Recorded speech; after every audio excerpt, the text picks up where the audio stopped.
I grow indoor plants and keep them around the house, whether by the kitchen window or out on the front porch. I have a variety of plants like lily, aloe vera, also flowers, and they all require care and attention. It's a hobby of mine, and because I don't own enough space, I just stick to indoor planting. I have a 16-year-old stepson, Sean, who loves to pull all kinds of pranks and has been trying some weird pranks on me lately. I don't mind it as long as he's happy, and also because nothing is too serious, just hiding my farming tools / replacing them with damaged ones and so on. He just keeps messing around like any other kid. Days ago he posted a FB video of him spraying cold water on me when I was sleeping. It was embarrassing since he shared it with family. I got mad at him and had him delete it despite him begging me to let him keep it. He kept sulking afterwards and had his mom try to convince me to let him repost the video, but I thought that was crazy request. Sean suddenly became friendly and asked if he could water my plants. I was glad he asked and gave him the watering can and told him to start with the plants in the kitchen. He was gone for a few minutes, then he got back and started watering all the plants in the house. Later in the evening I was cleaning my tools and there was a weird smell coming from the watering can. It smelled like bleach. I freaked out and checked my plants, and the same smell was coming from them. I confronted Sean and asked what he watered the plants with. He acted dumb and said nothing, but I found a bottle of bleach in his room, which made me lose my temper. He admitted watering my plants with bleach to get back at me for making him remove the video. I was mortified. I immediately canceled the weekend trip to the national park that he was looking forward to. He started crying, saying it was too much and he made a mistake in moment of clouded judgment. I refused to discuss it. My wife feels bad. Sean hasn't been eating well since I canceled the trip, but he damaged my plants and caused me hurt and pain. She thinks an apology was enough. He is a kid and made a mistake. She wanted me to let it go, but I said canceling the trip is his official punishment. Period. I got called unreasonable and stubborn for this, and that I don't respect her as a parent too. Sean has this mentally that if he admits doing something wrong then he'll be forgiven. This isn't how it should be, but his mother thinks admitting to it and apologizing should be the end of it. My husband and I don't want kids. My mother-in-law is big into family in the traditional sense. She has been pushy with us about having kids since we got married. Literally the week after we got engaged, she started asking. My husband has always changed the subject, and has even told her that it's really none of her business. Every time we see her, she asks. Everything we do is built around the idea of us having kids. 3 years into our marriage, my husband said we might not even have kids, and mother-in-law would not hear it. At year 4, husband had a vasectomy and I had a tubal. So this weekend we were all at their home enjoying some barbecue and drinks and everything.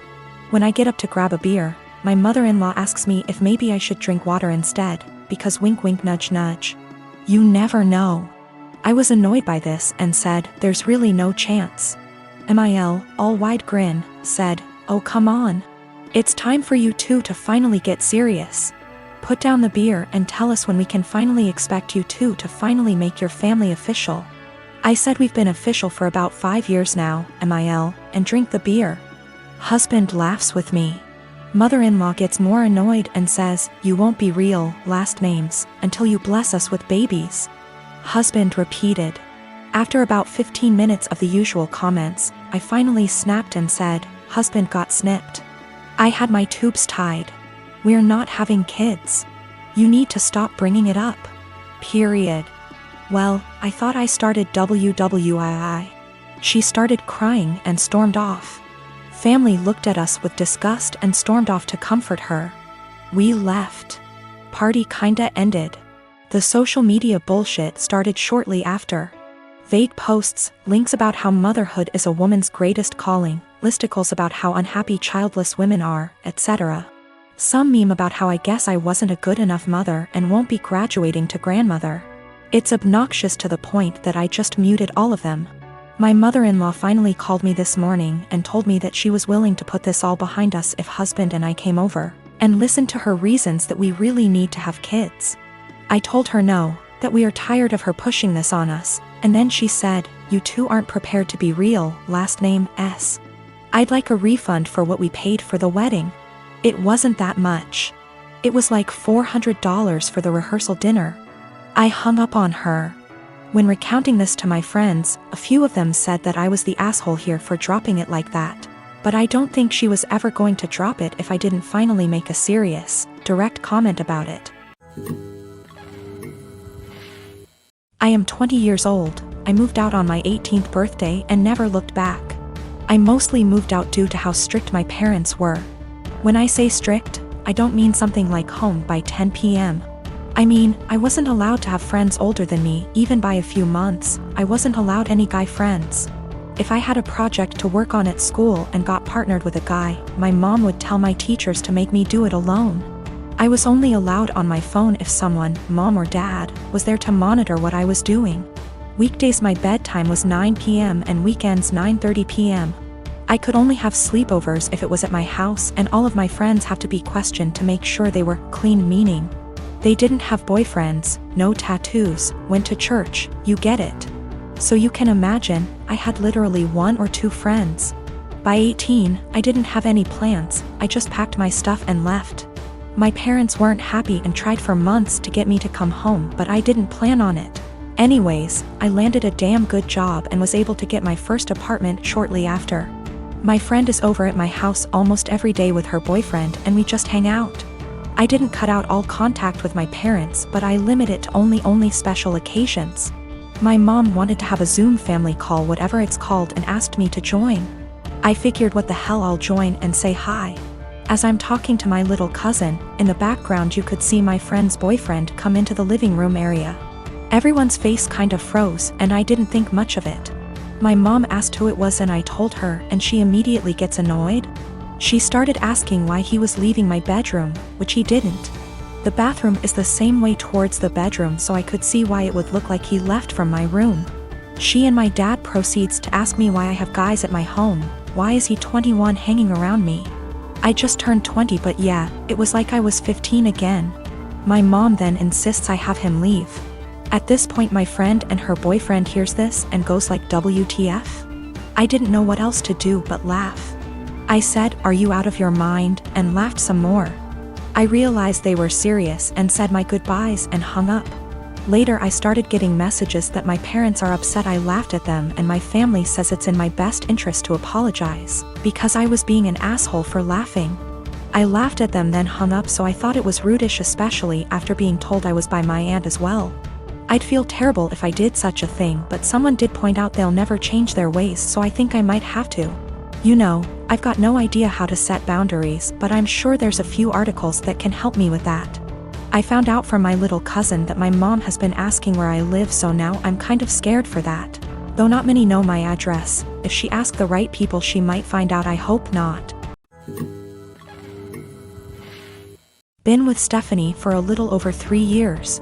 More or less relationship is good. She tends to be way overdramatic when we fight, which isn't often. But I can usually talk her down and things work out.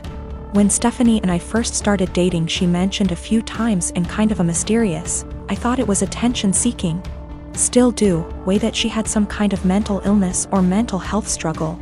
Eventually, probably 2 or 3 months in, she came out and told me in a really serious conversation that she has body dysmorphia and thinks she's obese and hates herself for it. Now let me be clear, I love her the way she is, wouldn't change a thing. I don't mind her weight whatsoever. But even when she said it initially, I almost thought it was a joke. Stephanie is obese. I'm not good at guessing weight and she's never told me her weight, but I know she's 5 feet 4 inches and a size 22 in pants. She's by all standards obese. I don't mind it at all. I'm attracted to her. I think she's beautiful. I would never ask her to change a thing. It didn't come up again for a while, but last fall she took a psychology course for her college degree and they talked about mental illness, and it came back up. She came in one night almost happy, in a weird way, saying that she understands everything that's wrong with her because they talked about BD in class and it all makes sense. She has never been diagnosed by a medical professional and can't see a doctor for lack of health insurance.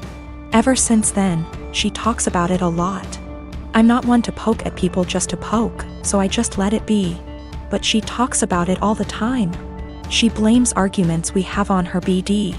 She uses it as an excuse to eat poorly and not take care of herself.